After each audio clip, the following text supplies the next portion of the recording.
What is going on, you guys? Alex Chasen back here with a brand new video. And today, let's talk about the Dallas Mavericks in their opening night win, 120-109 versus the San Antonio Spurs. I saw so many pros from this team. So many.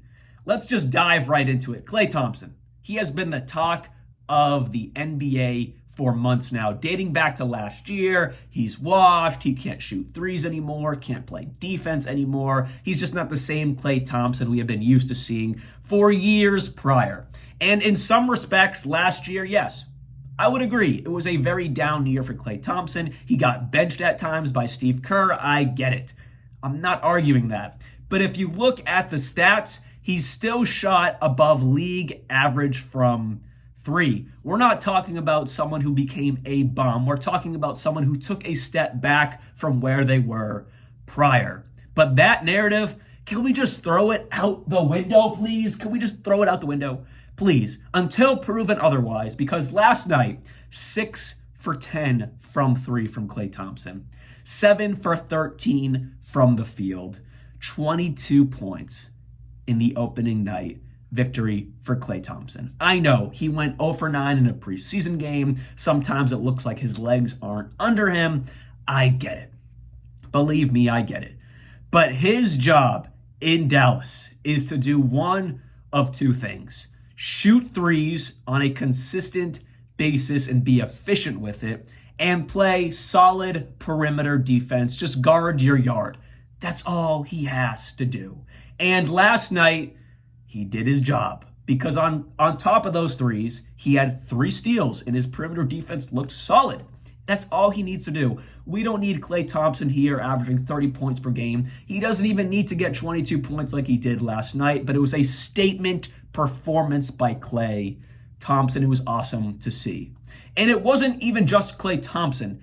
There's a whole backstory to why Klay Thompson even got 22 points. So something I want to do today, if you're new to my channel, then you wouldn't really know this, but if you're not new to my channel, I don't really break down film too often on this channel. I honestly don't even know if I have ever done it, but I am so impressed with how the Dallas Mavericks got Klay Thompson in good positions last night, which will ultimately lead to more success for the Mavericks, that I want to break down just a couple plays from last night, just to give an example of how well the Mavericks can be if they utilize Klay Thompson correctly. And there's more I want to talk about today. It's not just Klay Thompson, but I want to dive into this a little bit, because if Klay Thompson is on, if he can shoot his threes, there's not going to be too many teams that can stop the Dallas Mavericks, because Kyrie, Luka, also Lively, who had a great game last night. He just attracts attention in a different way. Same with Gafford and Klay Thompson. All 5 of them attract attention. If you want to talk about the three-point guys, Kyrie, Luka, and Klay on the court at the same time, you can't keep your eyes on all of them. So I want to break some film down real quick. All right, so Klay Thompson's first bucket of the game wasn't even a 3. It was actually a 2. And it starts off with this. You have Luka with the ball, of course. You have Jeremy Sohan on him. And then Victor Wembanyama is already high up because he's watching Gafford. You see Klay Thompson over here with CP3 on him. We'll just run through this real quick. So Gafford comes to set the screen. Sohan's going to get attracted to Luka, of course, because he could just pull up with a 3 right there. You have to stick to Luka. Wembanyama is kind of backing up because he has to track Gafford if he's going to roll to the rim, which he ultimately will. And Sohan is caught up back here, right? So you have Gafford rolling. Wembanyama has to kind of watch Luka and Gafford at the same time. Sohan is trying to catch up to Luka. And then you have CP3, right? He is going to get attracted to Gafford because Wembanyama is kind of like in a half good position. He's half buying into Luka, half buying into Gafford. So CP3 has to come over for the help. Defense. What's that do? Boom. Luka, great passer, great playmaker. He gets the ball to Klay. Old man CP3 does a great job closing out on Klay Thompson. I was surprised to see him get there that fast, but he did a great job closing out on Klay. What does Klay do? He knows he's a threat. He knows everyone else knows he's a threat. So he pumps fake it. Boom.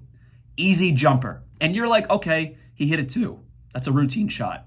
But for someone like Klay Thompson, who has been struggling in the past, I mean, there's no denying it, you need him to get into a rhythm. And when you hit an easy bucket like that, your first shot of the game, it sets the tone for the rest of the night. And it was just a simple fake, pull up, midi. I get it. Easy shot. But for someone like Klay, a all-time three-point shooter. There was no one who understands what a rhythm feels like better than someone like Klay Thompson. So that was an awesome start for Luka to put Klay in an awesome position because he probably knew CP3's going to run after him.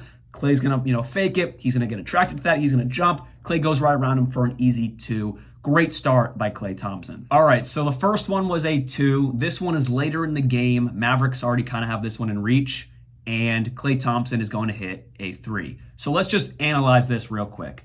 So Gafford, right, he's going to set the screen on CP. Luka's going to go around that. That's, pretty usual. You have Maxi Kleba over here attracting the attention of Champagnie. You have Harrison Barnes just lazily if you look at it, is that Quentin Grimes? Yeah, Quentin Grimes could have just gone backdoor. Luka would have had an easy pass to him, but Quentin Grimes, wasn't thinking that, and Harrison Barnes is just kind of standing there. Either way, you have Klay Thompson here.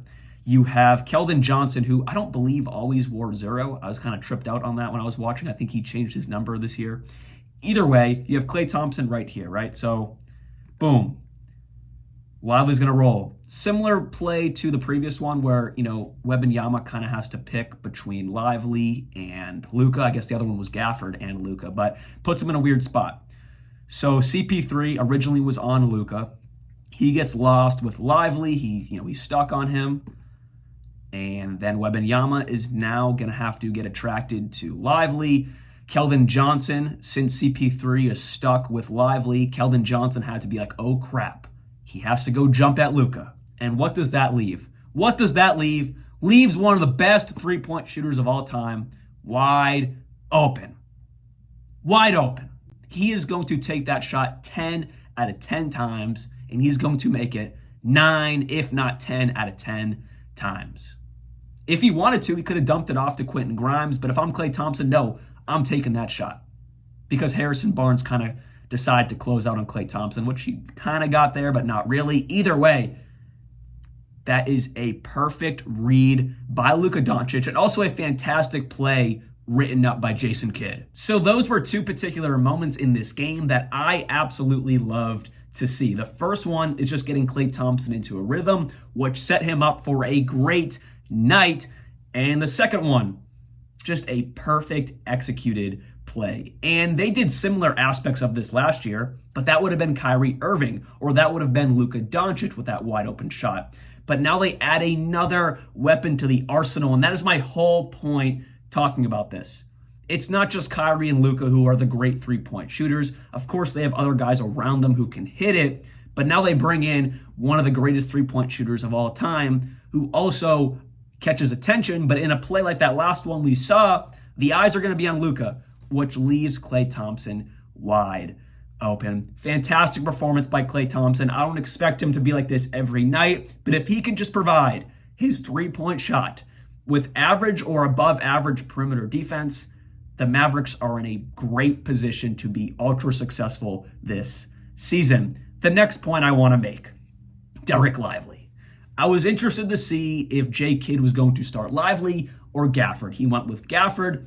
There's really no wrong answer in my opinion. I think maybe they go with Gafford because they want fresh, strong, and super athletic legs with Dereck Lively coming off the bench. Maybe we'll see how it plays out the rest of the year. They could really alternate it. There's really no wrong answer there. But Dereck Lively, he kind of earned his starting role if they want to go that route. 15 points, 11 rebounds, and 6 assists. 6 assists from Dereck Lively. We're not talking about Jokic here. We're not talking about Sabonis. We're not talking about Şengün. We are talking about a more stereotypical low post center, a lob threat center, in Dereck Lively with 6 assists. If we look back to last year's draft, this might be, if we look 10 years down the line, this might be one of the biggest steals in draft night history, getting Dereck Lively in Dallas. Fantastic performance from Dereck Lively. We saw the playmaking ability last year, but coming into this season in just one game, I know it's just a one-game sample size, but his playmaking ability, his reads on offense to get in the right positions were flawless. On top of that, you go over to San Antonio's box score in this game. Wembanyama did not have a good game. 5 for 18 from the field, 1 for 8 from 3, 17 points. Not a good game.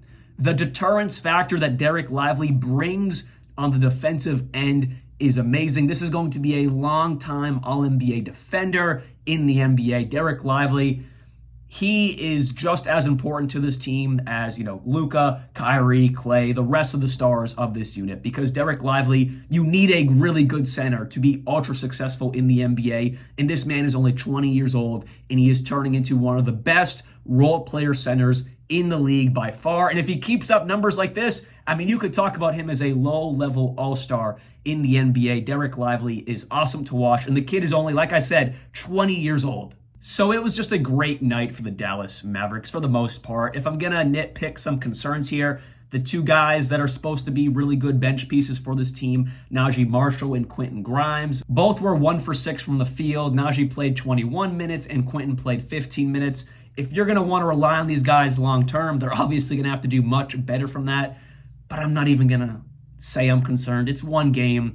We saw what Luka did with Derrick Jones Jr., PJ Washington, Josh Green. None of them are amazing three-point shooters. He put them in wide open positions. Same with Kyrie because of that drive and kick attention they cause, and then kicking it out for a wide open three in the corner.